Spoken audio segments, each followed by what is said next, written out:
Tere head jälgijad, Punkar TT siinpool, jätkame pakendite videoseeriaga. Seekord tuleb lühem video, sellepärast et seekord on üks toidupakend, kuna mulle meeldib kohukesi süüa palju, siis mõtlesin, et uurin ühe kohukese pakendi infot, et mis seal kõik kirjas on, peab olema ja on. Ja üks kohuke, mis mul oli ja mida ma vaatasin, oli üpris hea see, hästi kõik oli kirjas, et oli esiteks, mis peab kohukese pakendil muidugi olema firma nimi, et mis see kohuke on. Koostisosad eestikeelsed olid olemas, kokku oli 9 ja neist lisaks veel oli üks hulgudes, millel oli 10 koostisosa, ilmselt see oli siis glasuur.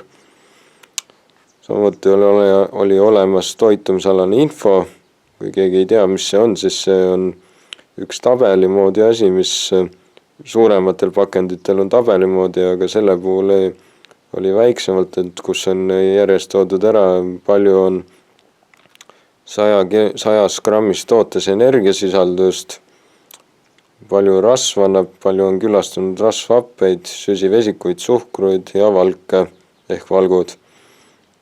Samuti peab olema seal kõlblik kuni kuupäev, et kui kaua see vastu peab, oli olemas ja samuti oli ka partii number olemas, et mitmes see on.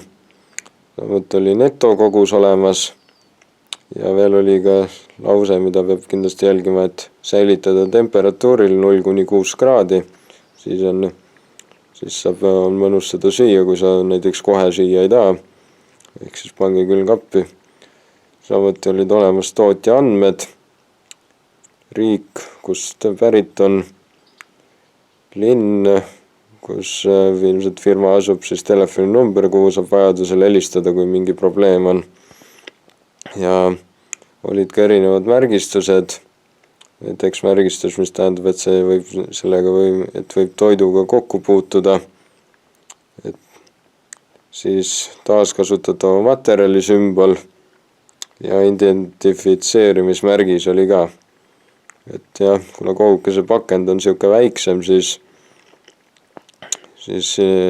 võrreldes võib-olla mõne suurema pakendiga seal ongi vähem millest rääkida, et selle tõttu ongi see video üpris lühike, aga nagu näha saab, võib osta, sellepärast et kõik oli olemas vajalik info. Et kui endale kohukese ostate, siis vaadake ka, kas need infod on olemas, mis seal vajalik on. Et lihtsalt saate,